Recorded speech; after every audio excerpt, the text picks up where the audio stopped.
Assalamualaikum semuanya, kembali lagi bersama saya Laras. Dimana lagi kalau bukan di Ngobras, ngobrol bareng Laras. Semua punya cerita. Nah, di sini itu tempatnya para narasumber atau bintang tamu untuk bercerita, untuk ngobrol-ngobrol.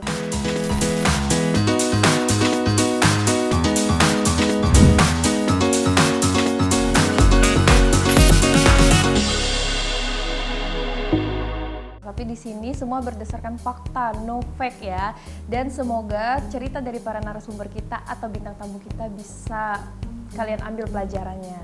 Nah, teman-teman Ngobras, kali ini spesial banget nih di Ngobras karena kita kedatangan seorang psikolog cantik yang akan membahas tentang toxic relationship. Aku sendiri semangat banget. Langsung aja, Kak Sundari Indah. Kakak, assalamualaikum. Waalaikumsalam, sayang. Ya ampun kakak, apa kabar? Baik, kita udah lama banget nggak ketemu. Iya, tapi tunggu dulu ya kak. Kenapa? Sebelum kita lanjut, pokoknya teman-teman di rumah harus subscribe dulu sekarang juga dan klik tombol lonceng atau notifikasinya karena supaya kalian tidak ketinggalan video-video Ngobras lainnya. Ya kan kak? Balik lagi nih kak, jadi kabarnya gimana? Alhamdulillah, baik, lagi agak batuk sedikit cuaca kayaknya. Iya cuaca ya kak, tapi aman ya kak? Aman, Susah alhamdulillah. loh, ini mau ketemu Kak Indah ini kita udah janjian dari minggu lalu. Ampun. Itu maaf ya, minggu lalu memang sedang kurang sehat kondisi. Tapi sekarang udah aman kak. Alhamdulillah. Sekarang lagi sibuk apa kak? Sibuk apa ya? Lagi nyibuk-nyibukin diri aja, enggak deh. Enggak, sebenarnya karena kan memang priority profesi aku psikolog. Jadi memang ya lagi disibukkan dengan berbagai kegiatan terkait psikolog gitu. Ketemu klien, konseling, seminar, dan lain-lain sebagainya. Sisanya ya masih sedikit-sedikit warawiri lah di dunia pertelevisian asik. Host juga Kenapa? kan? Host juga. Host itu loh acara Bareng lah kita satu payung. satu payung waktu ya itu. waktu itu tapi udah bungkus semua acaranya. Iya, ya udah lah ya. Tapi sekarang masih nge-host gitu nggak kak? Sebenarnya kalau untuk kayak program reguler sih belum gitu. Cuman memang sempat kayak beberapa kali diminta untuk bawain kayak kuis atau misalnya datang sebagai narasumber, sebagai pembicara itu masih. Masih gitu. ya kak. Para kakak-kakak di depan Iya. sudah menemukan sesuatu cerita yang pengen diangkat. Aduh, udah feeling nih gue nih. Ceritanya tuh mereka nih buka Instagram kakak kan, Mm-hmm. searching artikel kakak. Yep. Terus ditemukan lah sesosok sesosok instastory Yeah, yang banyak banyak banget banget itu. Aku sendiri bacanya capek, jadi aku langsung tanya aja Iya, di iya, sama bener, kakak bener. karena kalau aku baca satu-satu nggak habis kan kak. Iya. Itu apa maksudnya kak? Kok ada nyangkut-nyangkut ke psikolog gadungan? Oke. Ini sebenarnya aku tiap ketemu sama orang pasti ditanyanya yang pertama soal itu lagi gitu kayak, "Dah itu apaan sih? Dah itu apaan sih?" Pasti nanya kayak gitu. Jadi aku cerita dari mana ya? Karena lumayan agak panjang dan complicated sih ceritanya. Jadi sebenarnya kalau aku pribadi ya, based on akunya, aku memang mengangkat tentang yang bersangkutan ini ke story karena permasalahan terkait profesi dia sebagai psikolog. Jadi memang dia dikenal oleh banyak followersnya dan banyak orang itu ya sebagai psikolog karena memang branding dia pun adalah motivator yang memberikan terapi dengan basic ilmu psikologi, itu brandingnya. That's why mungkin orang menganggapnya, ya orang kan nggak tahu ya untuk jadi psikolog itu jenjangnya harus S1, S2, S3 gitu. Jadi orang hanya berpikir bahwa oh dia memberikan terapi psikologis berarti dia psikolog gitu kan. Memang sebenarnya aku pribadi dan beberapa teman-teman seprofesi psikolog itu sudah tahu dengan beliau ini dari setahun 2 tahun lalu kita udah tahu tentang sepak terjang beliau gitu kan. Cuman memang kita nggak bisa mengambil banyak tindakan karena jujur undang-undang keprofesian kita juga belum sah, belum kuat secara hukum. Jadi hanya sekedar ya udah kita up berita dia hanya untuk mengedukasi masyarakat bahwa oh tidak seperti ini loh cara kerja seorang psikolog gitu. Dan seorang psikolog itu harus psikolog yang let's say dikatakan dia setidaknya menyelesaikan pendidikan S1 dan S2 psikologi linear gitu. Jadi nggak bisa tuh kalau misalnya S1-nya non psikologi, S2-nya non psikologi, tiba-tiba S3-nya psikologi, terus dia jadi psikolog, itu nggak bisa. Jadi memang awalnya aku up ini hanya mempertanyakan terkait lisensi dan izin praktek beliau aja gitu. Ya udah aku up sambil aku mengedukasi juga followers aku bahwa pekerjaan psikologi itu seperti ini, alur pendidikannya seperti ini dan lain sebagainya. Karena memang waktu itu kan aku up berita dia berbarengan juga dengan salah satu selebgram yang up juga tentang prakteknya beliau. Jadi akhirnya kan saling sautan nih ibaratnya, menyaut lah ya. Gitu kan. Sampai akhirnya tiba-tiba muncul pengakuan lah bisa dibilang ya dari beberapa orang yang pernah jadi pasien terapi dia, tapi malah mendapatkan terapi private di kamar hotel dan malah jadinya berujung ke tindakan pelecehan seksual gitu. Jadi itu yang awalnya aku hanya mempertanyakan terkait lisensi dan izin praktek, lama-lama aku nerima jadi banyak banget DM, termasuk DM dari katakanlah para korban atau para pasien yang mengaku secara langsung bahwa aku pernah begini, aku pernah begini, aku pernah begini. Beberapa diantaranya adalah teman-teman yang aku kenal betul orangnya gitu. Jadi aku berpikir kayak, loh kok jadi kayak gini gitu kan. Aku sempat komunikasi dengan yang bersangkutan secara langsung lewat DM, tapi pertanyaanku dari awal sampai akhir masih sama, aku mempertanyakan izin praktek dan lisensi beliau. Dia bilang, oh saya bukan psikolog, saya hanya S3 psikologi, saya tidak pernah mengaku saya psikolog, saya adalah hipnoterapis, dia bilang gitu. Tapi aku tanya juga masalah lisensi hipnoterapisnya ternyata bukan dari lembaga hipnoterapis resmi di Indonesia. Jadi aku dapat edukasi dari seorang hipnoterapis bahwa hanya ada 2 lembaga di Indonesia yang boleh mengeluarkan izin hipnoterapis resmi, yaitu namanya Prahipti dan PKHI. Tapi beliau ini tidak bisa menunjukkan izin lisensi resmi hipnoterapisnya. Jadi akhirnya kan yang dipertanyakan lah, terus Anda ini siapa gitu. Maksudnya psikolog bukan, hipnoterapis juga izinnya. Berani-beraninya buka praktek. Betul sekali gitu. Dan kalau kita bicara lebih lanjut soal terapi psikologi, secara etika, kode etik profesi mau psikolog, psikiater, hipnoterapis, dokter gitu, tidak boleh memberitakan atau mendokumentasikan intervensi psikologis, misalnya kayak konseling, terapi, itu nggak boleh didokumentasikan. Kenapa? Karena kerahasiaan dari klien itu harus kita jaga sebaik mungkin gitu. Sementara terapi-terapi yang beliau lakukan kan sifatnya dokumentatif semua ya, gitu kan, didokumentasiin gitu, dan bahkan testimoni-testimoni dari pasien pun dia blow up. Jadi itu sebenarnya sudah melanggar etika dari terapi psikologis sendiri gitu, mau siapapun dia, mau psikolog, mau hipnoterapis atau psikiater gitu kan. Itu yang pertama gitu. Dan yang kedua, namanya terapi itu tidak mungkin dilakukan secara private di tempat yang bisa dibilang tidak layak untuk terapi. Misal ya kayaknya orang awam juga tahu lah gitu, masa sih terapi psikologi di kamar hotel gitu. Itu kan sebenarnya sudah sedikit melanggar etika profesi gitu kan. Ditambah beberapa ada yang mengaku bahkan ditawarkan, bukan diminta. Karena gini, basically kita itu tidak bisa memberikan intervensi kalau misalnya memang klien atau pasien itu nggak mau gitu. Jadi memang semua itu harus berdasarkan win-win solution. Ketika kita psikolog ngasih, oh lebih baik kamu diterapi seperti ini, seperti ini, seperti ini, ya semuanya dikembalikan lagi ke klien. Klien mau nggak? Kalau klien mau, ayo lakukan. Kalau nggak ya sudah gitu. Kita cukup ngasih tahu dampak positifnya apa kalau diberikan terapi gitu, kalau misalnya ditunda jadinya akan seperti apa gitu. Jadi yang awalnya memang aku pribadi hanya mempertanyakan terkait lisensi dan izin praktek, lama-lama muncul berita yang jadinya malah lebih luas nih permasalahannya gitu kan, malah jadi ada korban-korban dalam tanda kutip tadi. Jadi sebenarnya seperti itu gitu. Jadi sebenarnya awal mulanya cuma mempertanyakan lisensi ini, tapi ternyata ada korbannya malah banyak, akhirnya bersuara semua. Akhirnya bersuara. Jadi sejujurnya sih memang ini sudah masuk ke ranah hukum ya gitu. Karena kan akhirnya aku juga komunikasi sama selebgramnya gitu. Jadi aku ngobrol sama dia, terus ngobrol juga sama kuasa hukumnya dia. Akhirnya memang ya karena ini sebenarnya sudah melanggar salah satu pasal di undang-undang ya, KUHP, jadi tentang pelanggaran terhadap tenaga kesehatan. Aku kurang tahu persis sebenarnya bunyi pasalnya apa, tapi intinya ada salah satu pasal yang dilanggar. Jadi kita melapor atas dasar itu gitu. Memang beliau ini melanggar beberapa etika dan ketentuan atau syarat terkait tenaga kesehatan di Indonesia gitu. Oh, jadi maksudnya selebgram ini juga mendapatkan pelecehan seksual dari... Sebenarnya kalau selebgramnya enggak, dia tidak mendapatkan pelecehan, tapi dia yang pertama kali nge-blow up kasus terkait yang bersangkutan. Jadi awalnya hanya diajak kolaborasi, tapi yang wajar kali ya si selebgram ini kan akhirnya cari tahu lebih dong gitu, orang ini siapa sih gitu, dan dia pun pertama kali mengira orang ini psikolog gitu kan. Setelah ditanya. Maaf, aku potong, kolaborasi maksudnya? Di YouTube collab sama psikolog. Jadi psikolog ini ngajak collab selebgram, aku nggak tahu kontennya apa, Tapi intinya si selebgramnya ini nanya gitu loh, maksudnya kalau emang benar dia psikolog boleh nggak gitu lihat izin praktek dan segala macam. And are you sure you are a psychologist gitu?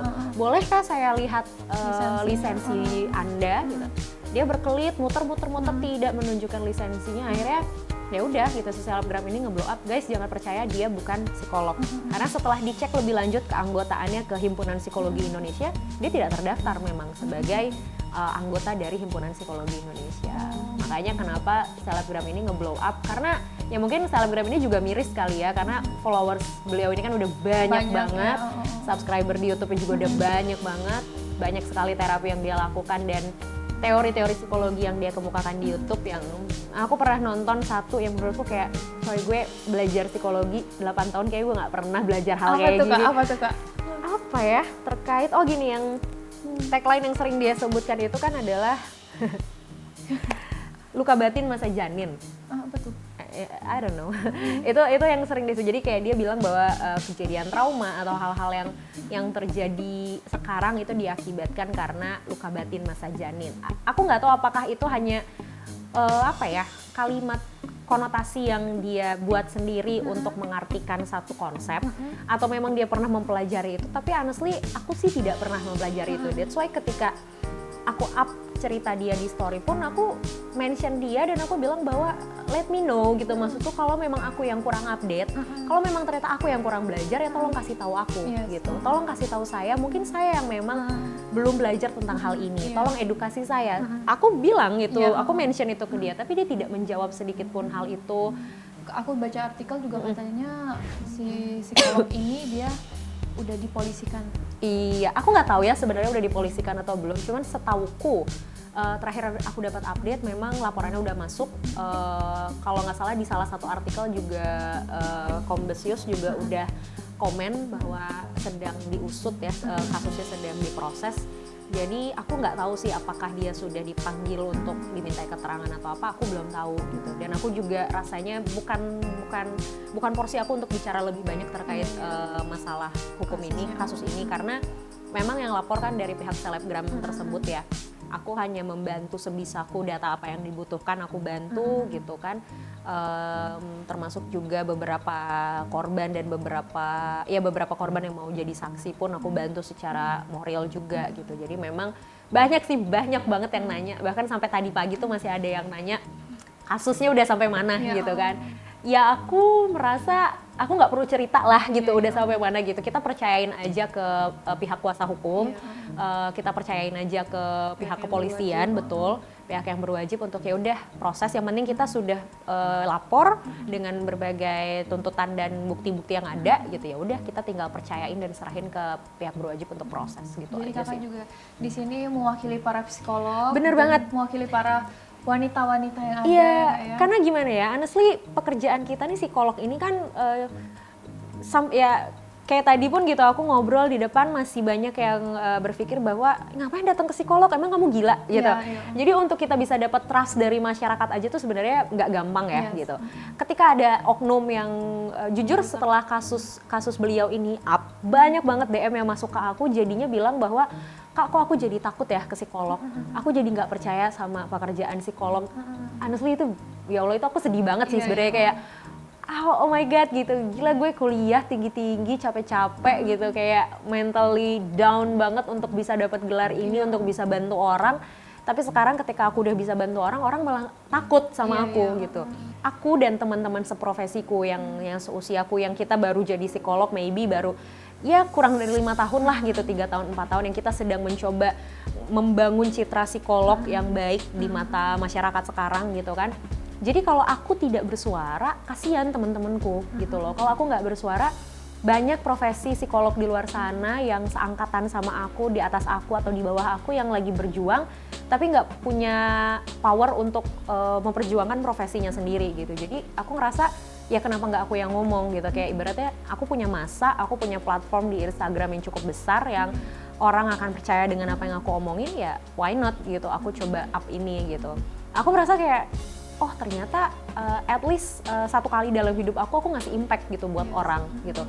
Instagram aku bukan hanya untuk sekedar aku menunjukkan eksistensi foto lewat foto gitu, tapi ada makna dan manfaat positif yang bisa aku kasih ke orang dan orang feeling grateful dengan itu, ya udah gitu. Ya itu jadi kekuatan untuk aku, ya udah gitu. Ini yang aku lakukan baik untuk kepentingan orang, untuk ngebantuin orang, ya udah gitu. Aku akan keep tetap naik di story aku gitu. Dan semoga juga para teman-teman ngobras yang ada di rumah dengan nonton ngobras ini dan dengar penjelasan dari Kak Indah, jadi bisa memilah dan memilih. Misalnya kalian mau ke psikolog, kalian harus tanya dulu lisensinya. Benar. Apa namanya, apalagi Kak yang harus yang paling deh Kak, nah iya sih psikolog. Kemarin jadinya banyak yang nanya gitu kan, terus kalau gitu harus gimana sih gitu supaya kita bisa menjamin bahwa psikolog ini terpercaya atau enggak.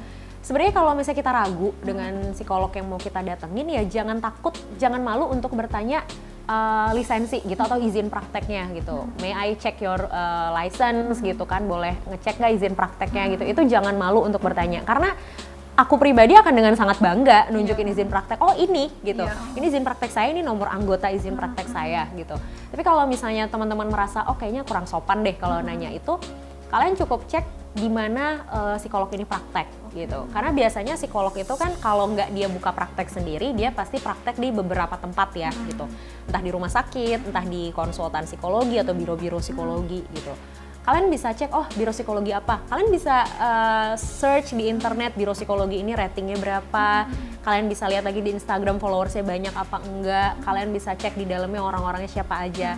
Dan yang paling penting, psikolog itu gelarnya pasti MPSI psikolog. Belakangnya itu pasti MPSI titik koma psikolog, ya agak panjang ya Bang. Cuma memang pasti ada gelar psikolog ya di belakang. Itu yang pasti gitu. Jadi kalau dia punya gelar itu sudah otomatis dia pasti psikolog gitu kan. Sisanya ya tinggal kalian kalau berani untuk mempertanyakan misalnya license-nya, terus prakteknya di mana aja, atau misalnya kayak lulusan universitas mana juga mungkin itu bisa jadi cross check juga. Itu sih sebenarnya. Ya jadi itu tadi edukasi ya buat teman-teman di rumah, kalau mau ke psikolog nggak usah takut, nggak perlu ragu, yang penting jelas gitu ya. Setelah banyak nonton YouTube, edukasi-edukasi tentang toxic relationship, aku baru ngerasa kayak, oh berarti dulu kayaknya gue pernah. Iya gitu, kayaknya dulu itu gue di situ deh gitu. Nah, aku pengen tanya yang pertama itu apa sih Kak toxic relationship itu sendiri?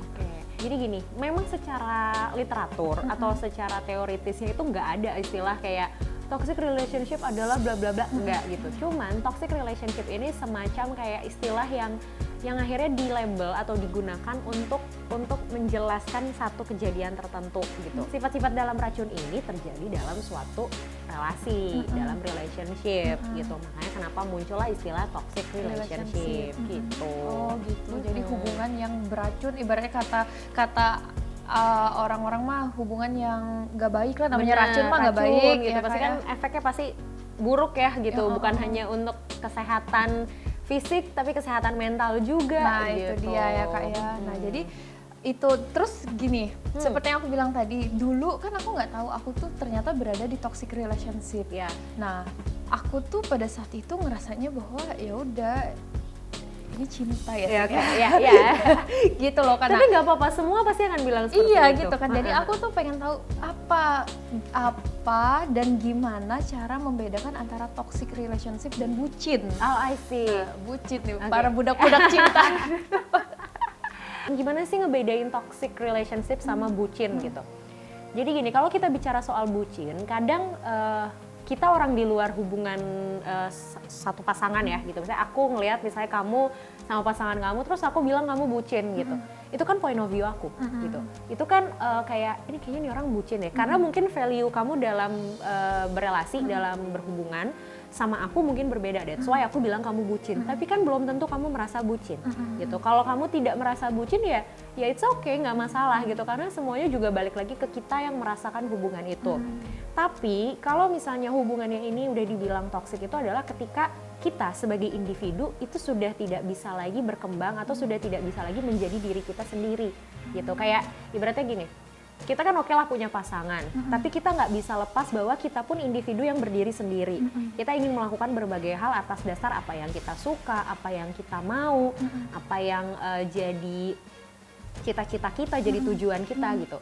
Kalau kita sebagai diri sendiri sudah tidak bisa berkembang dan sudah terlalu diatur atau dikontrol oleh satu hubungan, itu mungkin baru bisa dibilang toxic. Toxic Gitu, relationship. betul. Jadi cara membedakannya adalah yang pertama itu harus bisa beda bahwa kalau misalnya kita udah terlalu diatur, sudah tidak bisa Betul. berkembang, sudah tidak menjadi diri sendiri Nah. lagi, itu udah termasuk toxic Iya. relationship ya Kak. Kalau misalnya bucin gitu, misalnya kayak kita ceweknya tiap hari bikinin makanan buat pasangan, buat cowoknya gitu, tiap hari video call atau apa. Ya kalau emang ternyata sifat aslinya seperti itu, kalau misalnya memang sebagai individu kita emang suka melayani orang, kita suka ngasih gitu, ya kan itu jatuhnya bukan bucin dong.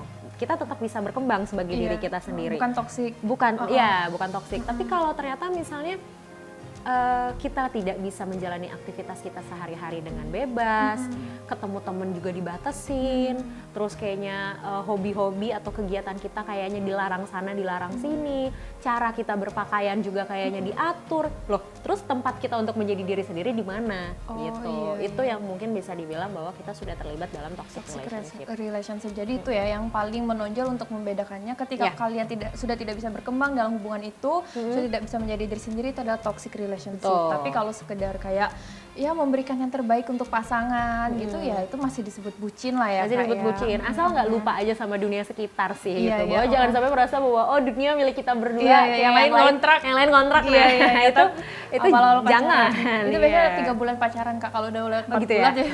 Oke. Terus udah kita ada pertanyaan Kak, dampak terburuk apa yang terjadi jika berlama-lama pada toxic relationship? Dampak terburuk yaitu pertama secara karena gini, hal terburuk dari toxic relationship adalah ketika sudah melibatkan abuse ya, kekerasan. Kalau misalnya kekerasannya masih verbal, masih dikata-katain, itu kan balik lagi ke kondisi mental seseorang. Ada yang orangnya emang mentalnya kuat nih gitu, mau dikata-katain apapun ya udah lempeng aja gitu kan. Tapi kan ada juga orang yang mungkin tidak terbiasa di lingkungan keluarganya terutama, misalnya jangankan dikata-katain yang jelek ya, bahasa binatang dan lain sebagainya, direndahkan aja mungkin nggak pernah gitu kan. Ketika dia pertama kali memiliki hubungan dekat dengan orang lain, terus misalnya dia dikatain binatang, wah itu akan sangat menghancurkan diri dia gitu. Pastinya efek terburuknya adalah rasa berharga diri jadi kurang, kepercayaan diri juga jadi kurang, jadi merasa bahwa tidak pantas untuk mendapatkan orang lain yang lebih baik. Itu yang paling utama. Dan yang kedua itu fisik. Kalau misalnya sudah melibatkan kekerasan fisik, pasti kan ada bekas, gitu, ada luka, gitu kan. Kita bicara soal luka fisik dan luka mental lah, gitu kan. Luka fisik itu lebih kelihatan daripada luka mental, wujudnya ya nggak sih, lebam atau robek dan lain sebagainya gitu. Itu luka fisik. Kalau misalnya udah kering suatu hari terus kita korek lagi, itu kan pasti tetap berasa sakit ya. Sama kayak luka mental gitu. Bekasnya mungkin nggak kelihatan, tapi kalau diulik rasanya masih berasa gitu kan. Jadi itu yang paling berasanya adalah bukan tidak mungkin orang yang pernah terlibat di kondisi toxic relationship akan mengalami berbagai trauma yang jadinya berpengaruh terhadap hubungan selanjutnya. Gitu. Iya betul banget itu Kak. Terakhir nih Kak, dari pergulatan panjang kita, kan tadi kan kalau keluar dari toxic relationship itu tadi kan Kakak udah jelasin. Nah tapi kalau misalnya udah terlanjur menikah, ternyata baru tahu nih toxic relationship. Nah bagaimana kita untuk menanggulanginya? Oke, udah terlanjur menikah ya. Gini. Aku agak mundur sedikit tentang pernikahan itu sendiri ya gitu. Menikah itu kan bukan hanya sekedar lo kenapa sih nikah? Ya biar sah. Lo kenapa sih nikah? Ya biar tenang. Lo kenapa sih nikah? Ya menyempurnakan setengah agama atau ya udah umurnya gue gitu. Itu sering jawaban umumnya gitu. Jauh itu benar gitu. Maksudnya kalau kita bilang lo kenapa nikah? Ya biar tenang, biar menyempurnakan agama dan lain sebagainya. Itu benar gitu. Tapi jauh lebih dalam dari itu. Menikah itu proses yang yang dalam, yang nggak bisa kita hanya sekedar ya udah umurnya gue mau apa lagi gue selain nikah gitu, bukan sekedar itu gitu. Jadi ketika kita bilang oh udah menikah tapi terlibat hubungan toksik gitu, pertanyaannya adalah dulu sebelum menikah kemana? Dulu sebelum menikah pertimbangan terbesarnya apa? Kenapa memilih dia menjadi pasangan gitu kan? Kalau misalnya ternyata kita udah kenalnya lama, pendekatannya juga lama, terus misalnya pacarannya juga lama gitu, dulu baik-baik aja nggak ada apa-apa, tapi setelah menikah kenapa kita hubungannya jadi toksik. Nah itu yang perlu dilihat bareng-bareng, yang perlu dilihat sama-sama. Karena setelah menikah itu kan mungkin itu tadi gitu, ada episode-episode dalam hidup yang mungkin berubah, yang mengakibatkan jadi toksik. Misal sesimpel gini, ketika sebelum menikah ya udah tanggung jawab, kita bicara soal finansial lah, misalnya keuangan. Tanggung jawab keuangan udah masing sendiri-sendiri aja gitu, yang perempuannya perempuan, laki-laki laki-laki. Tapi ketika menikah kan ada beban-beban yang bertambah ya gitu kan. Belum lagi kalau misalnya punya anak gitu kan, ngurusin rumah gitu, cicilan ini, cicilan itu, sekolah anak, makan anak, banyak banget gitu kan. Nah itu kadang bisa jadi pemicu seseorang jadinya stres, ya nggak sih gitu, ketika tuntutan lebih besar daripada apa yang bisa dilakukan gitu.